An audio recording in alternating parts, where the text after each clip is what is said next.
Assalamualaikum warahmatullahi wabarakatuh. Bismillahirrahmanirrahim.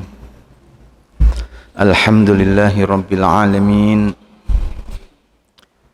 Wassalatu wassalamu ala afdalil anbiya'i wal mursalin,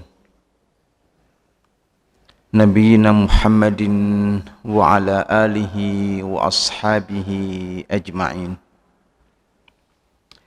Amma ba'd, fa inna asdaqal hadithi kitabullah wa khairal hadi hadi Muhammadin sallallahu alaihi wasallam wa syarrul umuri muhdatsatuha wa kullu muhdatsatin bid'ah wa kullu bid'atin dhalalah wa kullu dhalalatin finnar. Hadirin wal hadirat jamaah salat subuh Masjid Al-Ikhlas rahimakumullah. Alhamdulillah, kita panjatkan rasa tasyakur kita kehadirat Allah atas segala nikmat yang telah dilimpahkan kepada kita semua. Pagi hari yang berbahagia ini Allah masih berkenan memberikan kesadaran, memberikan kekuatan untuk tetap istiqomah di dalam ketaatan kepadanya. Mudah-mudahan semua amal ibadah kita diterima di sisi Allah Subhanahu wa ta'ala. Pada kesempatan yang berbahagia ini kami akan menyampaikan satu hadis qudsi yang diriwayatkan oleh Imam Al-Bukhari. An Abi Hurairah radhiyallahu an qala Rasulullah sallallahu alaihi wasallam. Diceritakan dari Abu Hurairah bahwasanya ia berkata, Rasulullah sallallahu alaihi wasallam bersabda, Innallaha ta'ala qala, sesungguhnya Allah Ta'ala berfirman. Karena ada penggal kalimat innallaha ta'ala qala, sesungguhnya Allah Ta'ala berfirman, inilah kemudian disebut sebagai hadis qudsi, sebuah firman di mana redaksinya disampaikan secara bebas oleh Rasulullah sallallahu alaihi wasallam. Dalam hadis qudsi ini Allah Subhanahu wa taala berfirman, man adali waliyan faqad adzantuhu bil harbi.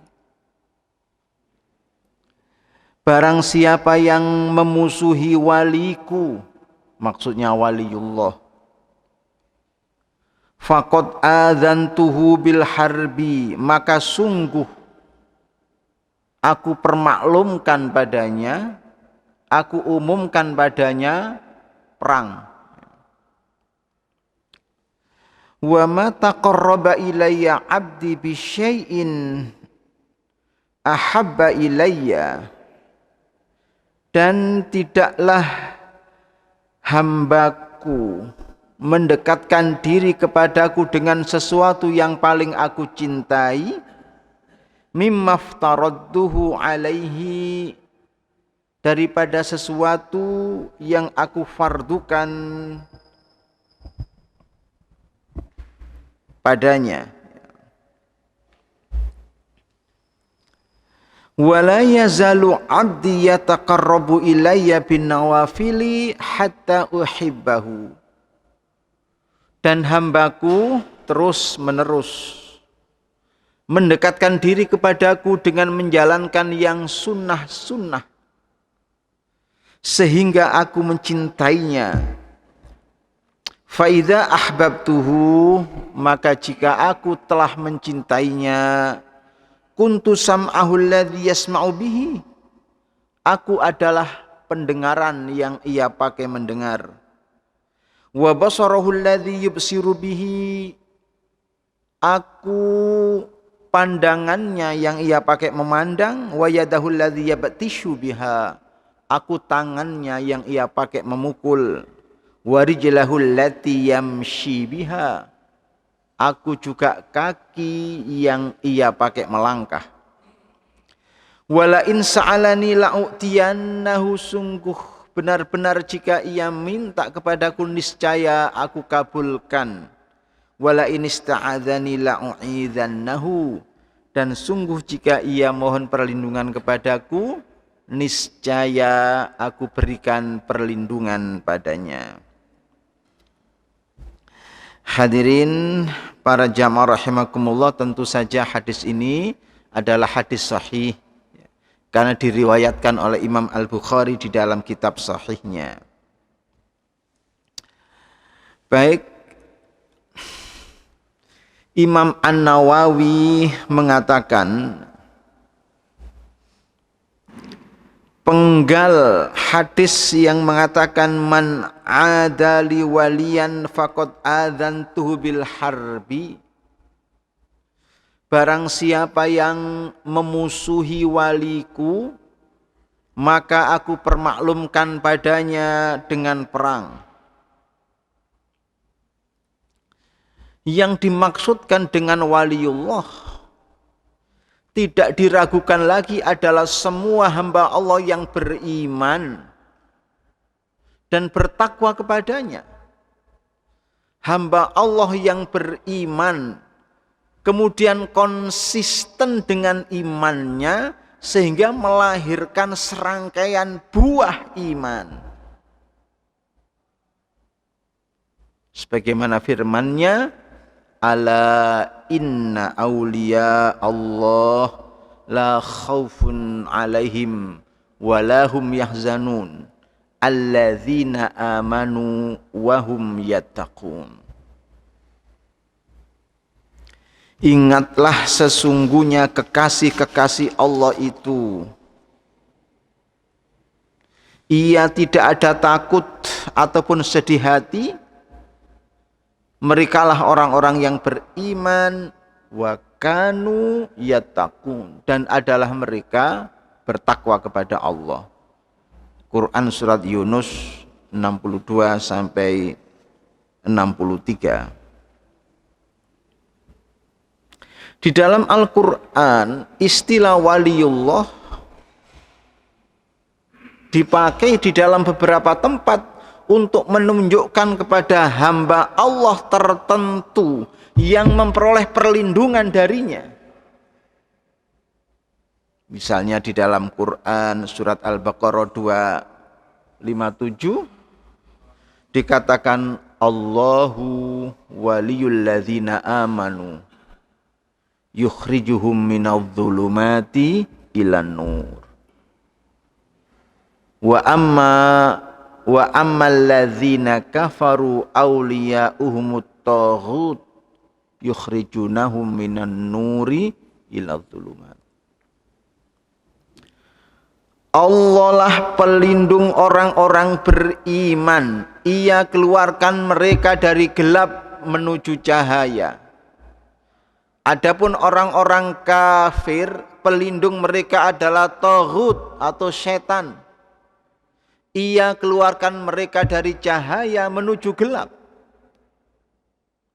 Makanya sering kita mendengar MC atau pembawa acara keagamaan mesti mengatakan sholawat dan salam kita sampaikan kepada junjungan kita Nabi besar Muhammad sallallahu alaihi wasallam yang telah membawa manusia dari alam kegelapan menuju alam yang terang benderang. Itu dasarnya ayat tadi. Tentu maksudnya bukan dari alam yang tidak ada lampunya kemudian menuju alam yang banyak lampunya sehingga terang benderang. Bukan itu. Maknanya adalah dari gelapnya syirik serta kebodohan menuju terangnya tauhid serta ilmu pengetahuan. Dan itulah revolusi pemikiran yang dijalankan oleh beliau sallallahu alaihi wasallam.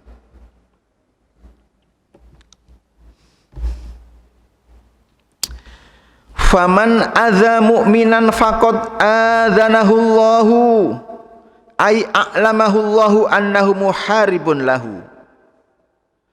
Maknanya barang siapa yang memusuhi waliullah, yakni hamba Allah yang soleh, hamba Allah yang bertakwa, hamba Allah yang konsisten dengan imannya, maka Allah akan umumkan perang padanya. Wallahu ta'ala idza harabal abda ahlakahu. Sesungguhnya Allah Subhanahu wa ta'ala jika mengumumkan perang kepada hambanya yang tertentu, maka maksudnya adalah mencelakakannya, maksudnya adalah membinasakannya. Falyahdharil insanu minat ta'arrud likulli muslimin. Makanya harus waspada, harus hati-hati. Jangan memusuhi hamba Allah yang soleh, jangan memusuhi hamba Allah yang beriman, yang kemudian konsisten dengan imannya. Dalam bahasa Jawa bisa kualat. Syekh Al-Utsaimin mengatakan,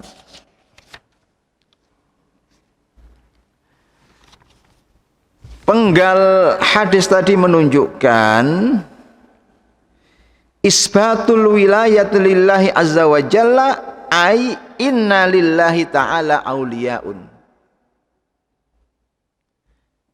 Di antara manusia ini ada orang-orang tertentu yang merupakan kekasihnya Allah. Dan orang-orang tertentu itu sebagaimana tadi kami katakan, semua orang beriman yang kemudian menindaklanjuti imannya itu dengan amal soleh. Alladzina amanu wa kanu yattaqun. Orang-orang yang beriman dan kemudian mereka bertakwa.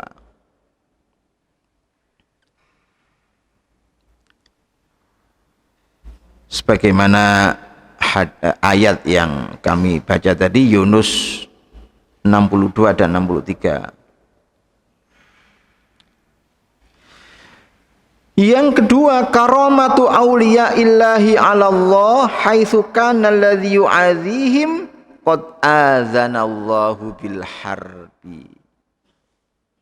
Menunjukkan betapa mulianya orang yang sudah memperoleh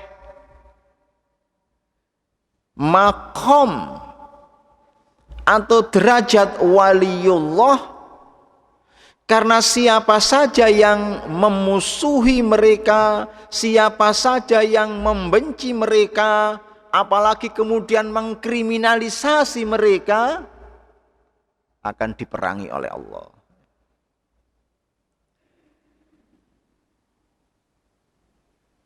Wa idza haraballahu al-'abda ahlakahu.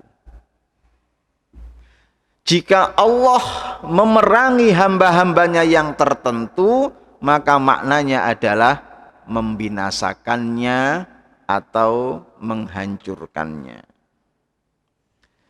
Yang ketiga, anna mu'adatu awliyaillahi min kabairidz dzunub. Dari hadis qudsi tadi jelas dan tegas bahwa membenci, memusuhi orang-orang soleh itu dosa besar. Kenapa dikatakan dosa besar atau min kabairidz dzunub? Karena konsekuensinya sangat berat, yaitu dibinasakan oleh Allah Subhanahu wa ta'ala. Baik, yang berikutnya. Wa ma taqarraba ilayya 'abdi bi syai'in ahabba ilayya mimma aftaratuhu alaihi. Manusia untuk memperoleh kedekatan di sisi Allah harus mendekatkan diri kepadanya, melewati satu mujahadah, perjuangan berat untuk memperoleh posisi yang terpuji di sisi Allah. Nah, dalam hal ini dikatakan cara yang paling dicintai oleh Allah jika seseorang mendekatkan diri kepadanya adalah menjalankan yang fardu-fardu, menjalankan yang wajib-wajib. Cara mendekatkan diri kepada Allah yang paling dicintai oleh Allah adalah ketika seseorang itu menjalankan yang wajib-wajib, menjalankan yang fardu-fardu.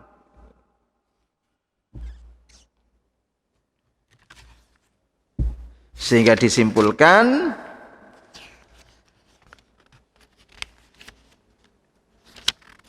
bahwa annal faridata ahabbu ilallahi minan nafilah, bahwa yang wajib-wajib itu lebih dicintai oleh Allah daripada yang sunnah-sunnah.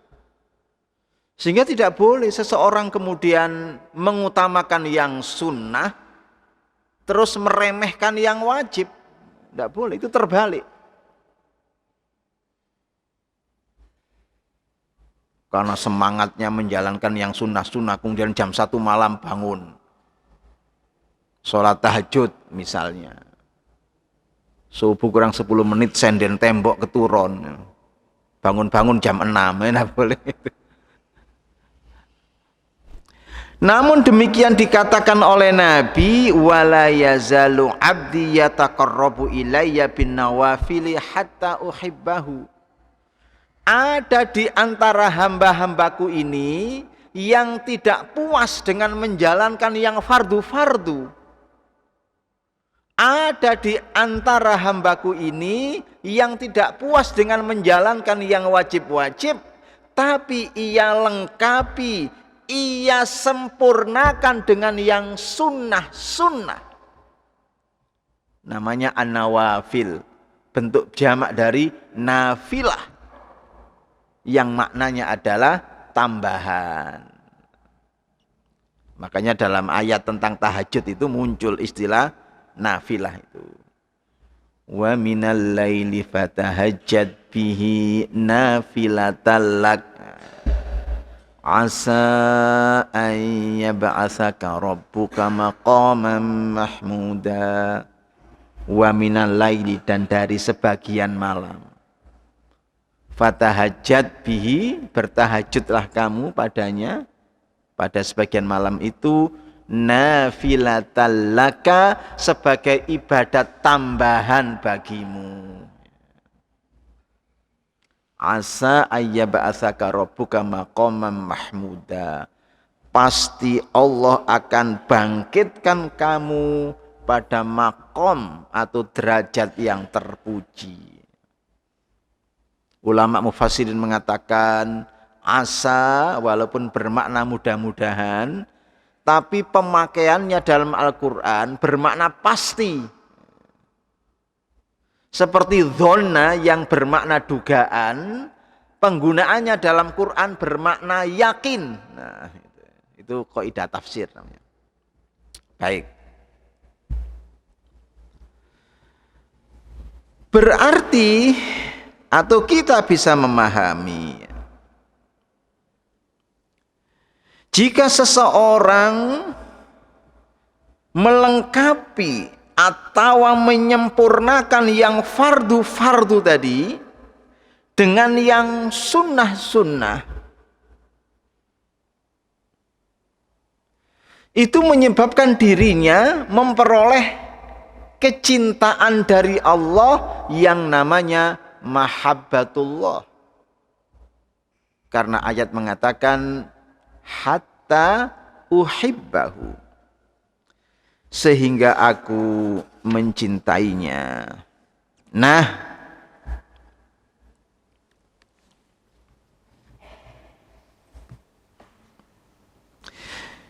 jika seseorang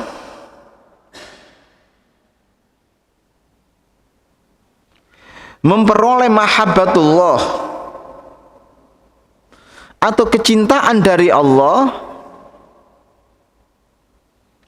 maka Allah akan menyibukkan dirinya dengan mengingatnya, dengan taat kepadanya.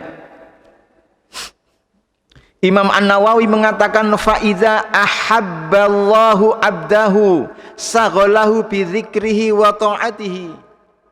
Jika Allah cinta kepada hamba-hambanya yang tertentu, maka Allah sibukkan ia di dalam zikir serta ketaatan kepadanya. Waktunya habis untuk zikrullah, waktunya habis untuk taat kepada Allah, sehingga ia tidak memiliki waktu untuk hura-hura atau untuk hal-hal yang tidak ada manfaatnya. Tetapi harus diingat, untuk bisa memperoleh mahabbatullah ini, yang tadi itu, menjalankan yang fardu-fardu, kemudian dilengkapi, disempurnakan dengan yang sunnah-sunnah. Itulah konsep, itulah resep yang disampaikan Nabi untuk memperoleh mahabbatullah. Dan jika seseorang sudah memperoleh mahabbatullah, maka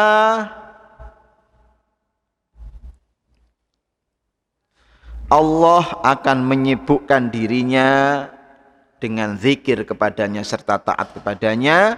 Wa hafadhahu minasyaitani, Allah menjaganya dari godaan-godaan syaitan. Wastakmala a'dha'ahu fi ta'atihi, dan Allah gerakkan semua anggota badannya untuk ketaatan kepada Allah. Al-Imam Al-Ghazali di dalam kitab beliau Ihya'u Ulumuddin yang sangat terkenal itu memberikan satu definisi yang cukup menarik ya tentang asyukru atau bersyukur kepada Allah. Beliau mengatakan bahwa asyukru atau bersyukur kepada Allah itu adalah isti'malu ni'amillahi ta'ala fi ta'atihi wa tauqi an isti'maliha ala ma'siyatihi, menggunakan semua nikmat Allah di dalam ketaatan kepadanya serta menghindarkan diri jangan sampai menggunakan nikmat-nikmat itu di dalam kemaksiatan kepadanya. Sementara nikmat yang kita terima dari Allah tak terhingga. Wa in ta'uddu ni'matallahi la tuhsuha. Nikmat anggota badan yang lengkap, nikmat kesehatan, nikmat pangkat, nikmat jabatan, nikmat harta kekayaan, nikmat status sosial, macam-macam. Kita disebut sebagai hamba Allah yang bersyukur, abdan syakura, jika kita gunakan nikmat-nikmat itu pada jalan, pada jalur ketaatan kepadanya. Tapi kalau sebaliknya menggunakan nikmat itu di dalam kemaksiatan kepada Allah, belum bisa disebut hamba yang bersyukur. Nah, untuk bisa berada di dalam posisi seperti itu, harus memperoleh mahabbatullah. Dan mahabbatullah itu diperoleh jika kita menjalankan yang fardu-fardu tadi, kemudian dilengkapi dengan yang sunnah-sunnah.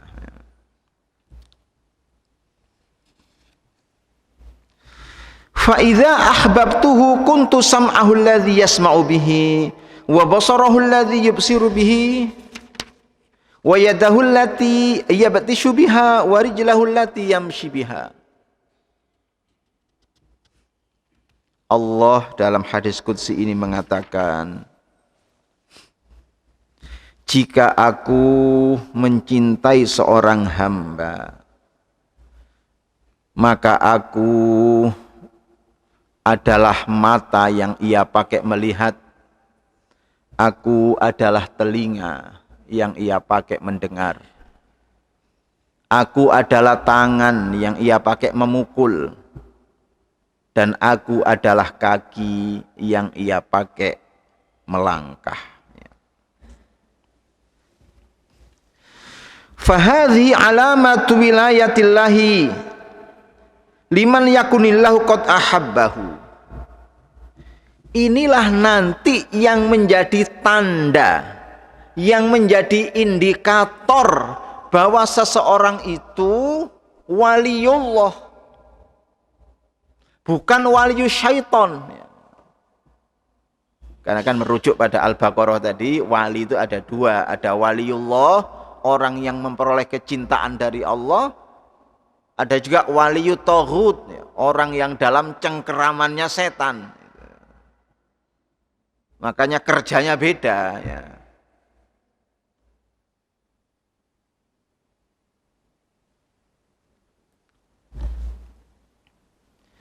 Nah, makna dari kalimat itu adalah annahu la yasma'u ma lam ya'dhani syar'u lahu bisima'ihi wa la yubsiru ma lam ya'dhani syar'u lahu fi ibsarihi. Makna kuntu sam'ahu alladhi yasma'u bihi, aku adalah telinga yang ia pakai mendengar,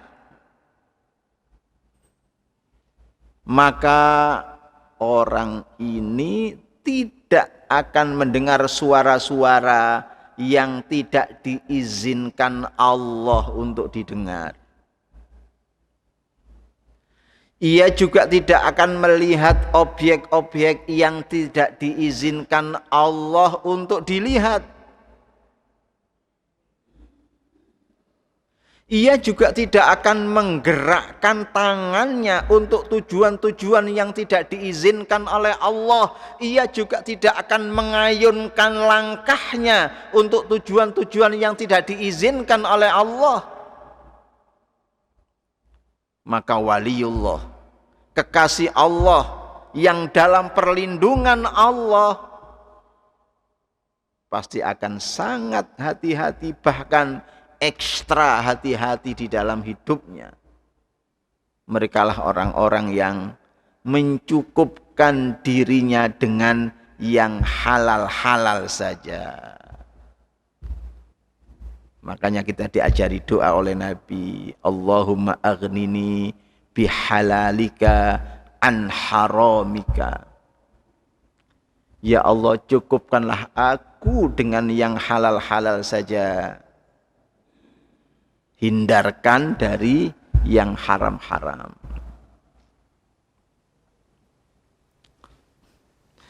Yang terakhir,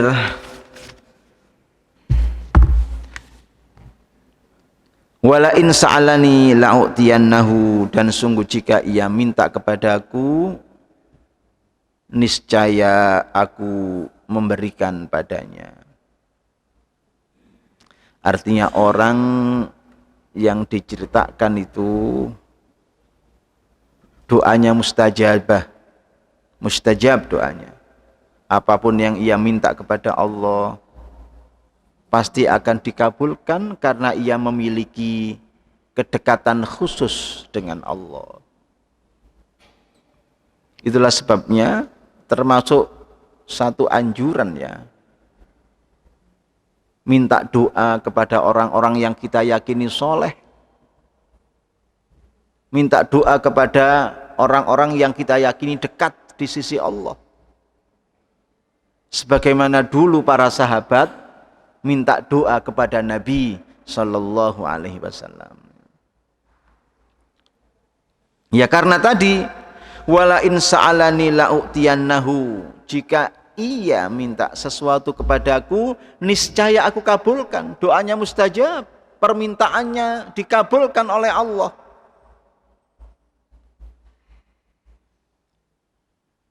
Wala in ista'adzani la'u'idzannahu, jika ia minta perlindungan kepadaku, niscaya aku berikan perlindungan kepadanya.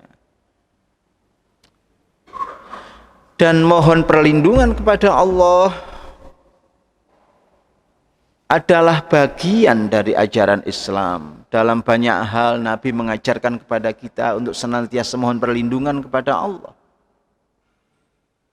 Misalnya sebelum kita salam saat sholat, ya, kan Nabi ajarkan kepada kita, Allahumma inni a'udzubika min azabi jahannam wa min azabil qabri wa min fitnatil mahya wal mamat wa min syarri fitnatil masiihid dajjal. Allahumma inni a'udzubika minal ma'tham wal maghram. Ya Allah, aku mohon perlindungan kepadamu dari azab jahannam, dari fitnah kehidupan dunia, dari fitnah kematian, dari azab kubur, dari jahatnya Dajjal. Ya Allah, aku mohon perlindungan kepadamu dari perbuatan dosa dan terlilit utang.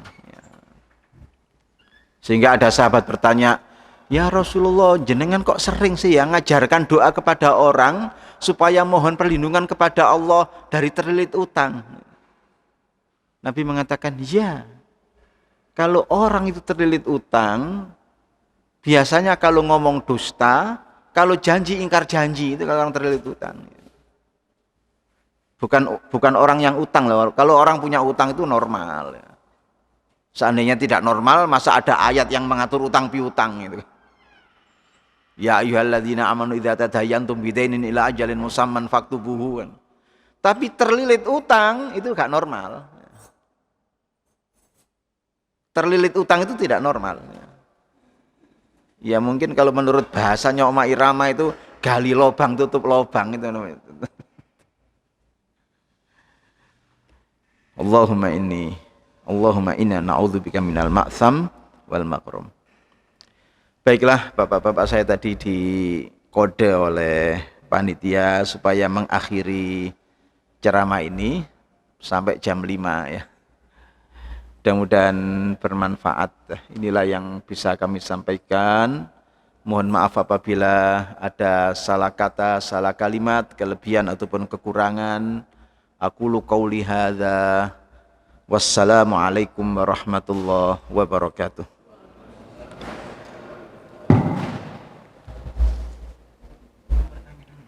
Boleh. Untuk jamaah sekalian, mungkin ada yang ingin bertanya atau akan menyampaikan sesuatu kepada Ustadz, kami persilahkan.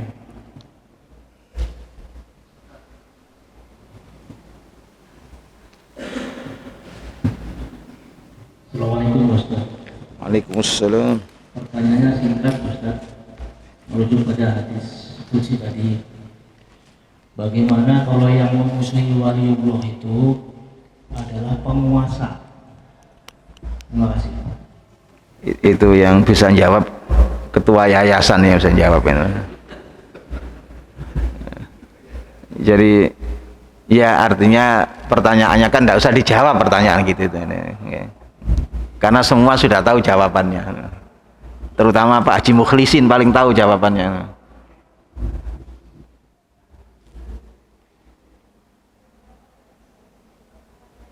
Ya mungkin cukup ya, tidak ada yang tanya. Aku kau. Ya Mas, cukup Mas, tidak ada yang tanya. Cukup.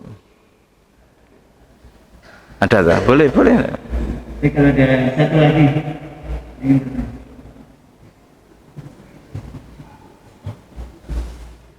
Ini masih ada satu Ustaz. Pertanyaan saya tadi masalah waliullah. Apa yang dimaksud dengan tawasul? Mas, Tawasul. jadi karena kita boleh minta doa kepada waliullah, yaitu orang yang dekat, yang takut kepada Allah. Nah, kadang-kadang ini kita itu salah persepsi, yang diminta waliullah sudah mati. Nanti bagaimana istilah? Oh gitu ya. Assalamualaikum warahmatullahi wabarakatuh. Jadi sebenarnya tidak ada hubungannya ya dengan tawassul, walaupun kemudian secara budaya ada. Jadi tawassul itu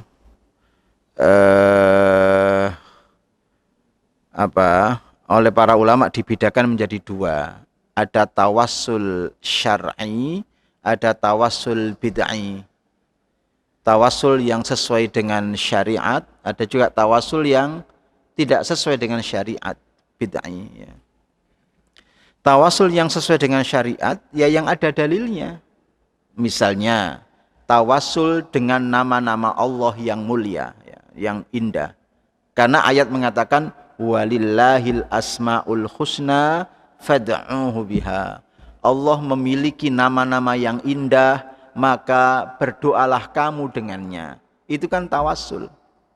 Ya Allah, ya Rahman, ya Rahim, rahmatilah kami. Berarti kita bertawassul dengan Rahman Rahimnya Allah. Ya Allah, ya Tawwab, terimalah taubat kami. Berarti kita bertawassul dengan Tawwabnya Allah. Ya Allah, ya Razzaq, berikanlah rizki kepada kami. Berarti kita bertawassul dengan Razzaqnya Allah. Atau bertawassul dengan rububiyahnya Allah, uluhiyahnya Allah. Ya Rabbi, ya Ilahi. Itu namanya bertawassul dengan rububiyahnya Allah atau bertawassul dengan uluhiyahnya Allah. Ya. Namun dalam prakteknya seringkali orang-orang itu bertawassul dengan jah. Jah itu apa ya? Tuah. Ketika seseorang yang diyakini soleh, diyakini dekat di sisi Allah sudah meninggal dunia. Misalnya yang populer ya, yang sering kami dengar karena rumah kami dekat dengan musola yang sering mengatakan itu,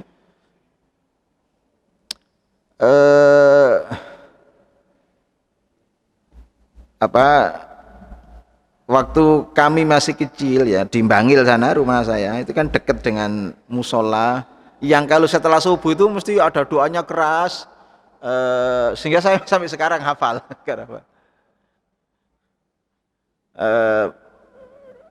Bukan doa sih ya, semacam ya ada doa juga tapi ya di wirid itu. Jadi yang berdoa itu bilang begini, ya Rabbana yassir lana umurana bijahi Sayyidina Muhammad ibn Ali Ba'alawi. Karena di situ ada kuburan keramat yang dimakamkan itu namanya Muhammad bin Alwi.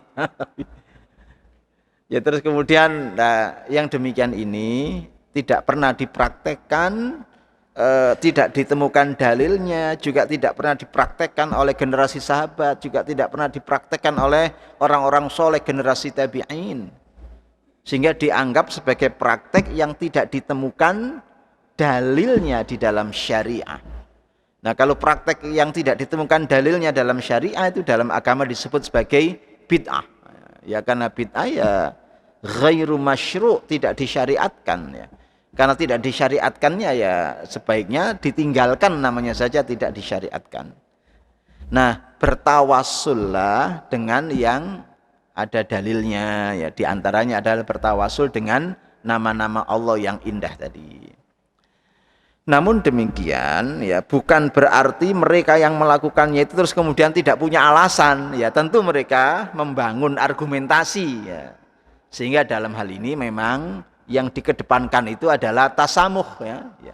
Karena orang kan memiliki argumentasi sendiri yang mereka bangun, juga memiliki alasan sendiri. Sementara kita juga tidak dalam kapasitas menghakimi orang yang berbeda dengan kita ya. Kita kan tidak dalam kapasitas menghakimi orang yang berbeda dengan kita ya. Wallahu taala alam. Baik, saya kira itu yang bisa sampaikan kepada bapak-bapak semuanya. Wal afu minkum ya. Aku lu qauli hadza.